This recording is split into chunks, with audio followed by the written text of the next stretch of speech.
ਉਹ ਇੰਡੀਆ ਵਾਲਿਓ खुदा दे वास्ते अपने भगवाना दी तानू वास्ता देना वा और इंडिया को अपना मोदी को अपनी जान छुड़ा लो क्योंकि इंडिया नु बर्बाद कर देगा जे मोदी बरसब की करी जा रहे हो। हिंदुस्तान नु शिकस्त देती है ना तो लिहाजा सी सिखा वगैरह लगा के बारबेक्यू करन आए हैं थे। बरसब मोदी ने की हरकत की थी ये मतलब वो तुर्की नु बैन कर देता है।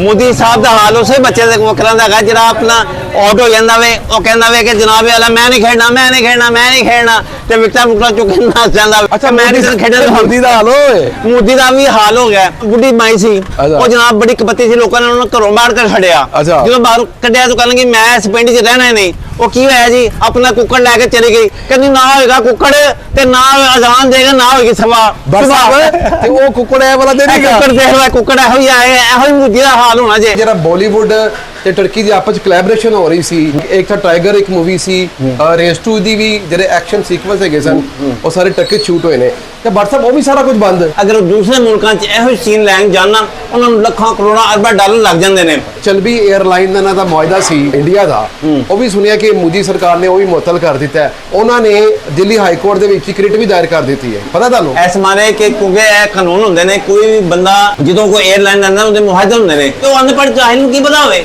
लो जी ਅਸੀਂ ਇੰਡੀਆ ਵਾਲਿਆਂ ਨੂੰ ਦਾਵਤ ਦਿੰਦੇ ਆ ਕਿ ਸਾਡੇ ਨਾਲ ਸੁਲਾਹ ਕਰ ਲਵੋ ਜੇ ਤੁਸੀਂ ਮਾਰ ਨਹੀਂ ਖਾਣੀ।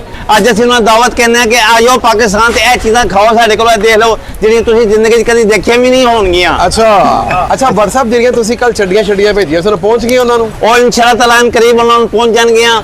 ਦੋ ਛੋਟੇ ਭੇਜਣੇ ਨੇ ਉੱਥੇ ਬੋਤਲਾਂ ਭੇਜਣੀਆਂ ਉੱਥੇ ਗਰੀਬ ਗੁਰਬਾ ਲੋਕਾਂ ਦੀ ਇਮਦਾਦ ਕਰਨੀ ਹੈ। ਗਰੀਬ ਗੁਰਬਾ ਕਿਸ ਤਰ੍ਹਾਂ ਨੇ ਉਹ ਗਰੀਬ ਗੁਰਬਾ ਇਸ ਤਰ੍ਹਾਂ ਨੇ ਕਿ ਉਹਨਾਂ ਨੇ ਸਾਰਾ ਆਪਣਾ ਜਿੰਨਾ ਵੀ ਬਜਟ ਹੈ ਨਾ ਉਹ ਦਫਾ ਦੇ ਉੱਤੇ ਲਾ ਛੱਡਿਆ ਹੈ और आम लोगों को बिल्कुल गुरबत की सतह तो बिल्कुल नीवा कर छड़िया वे। उन्होंने चाहिए कि आके आराम नाल बैठन चंगे बच्चियां करा सुलह करके बैठन ताकि एक दूसरे का दुख दर्द निभावन वटावन और भी चैन नाल ते असीं भी चैन नाल। अच्छा लो जी दोस्तों ये थे भट्ट साहब अनारकली बाजार से यहाँ पे टिक्का लग रहा है चिकन टिक्का अकन और यहाँ पर हम आए हैं इस वीडियो को आपके साथ शेयर करने के लिए। ये भट्ट साहब के जज्बात थे जो भट्ट साहब आपके साथ शेयर कर रहे थे। एक लाइट सी वीडियो है एक फ़नी मोड में वीडियो हम बना रहे हैं। अगर वीडियो चंगी लगी हो तो लाइक करना शेयर करना कमेंट्स करना। अस्सलाम वालेकुम।